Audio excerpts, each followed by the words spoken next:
इमरान खान के दो करीबी अफराद की ट्विटर पर जंग छिड़ गई। कप्तान की साबिक अहलिया रेहाम खान और एंकर पर्सन इमरान रियाज आमने सामने आ गए।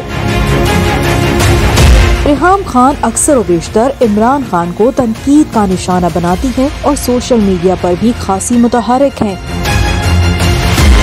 बस ऐसा ही एक बार फिर हुआ और उन्होंने इमरान खान पर तंजिया वार कर दिए।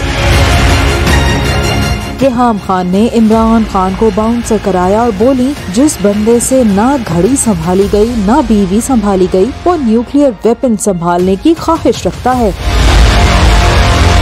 रेहाम खान के ट्वीट पर इमरान खान की जानिब से तो कोई जवाब न आया, लेकिन हाँ उनके हमनाम यानी इमरान रियाज खान जरूर मैदान में आ गए और रेहाम खान को आईना दिखा दिया। इमरान रियाज खान ने रेहाम खान को रीट्वीट करते हुए लिखा कि खानदानी बीवियां अपने शोहरों को संभालती हैं, उन्हें संभालना नहीं पड़ता।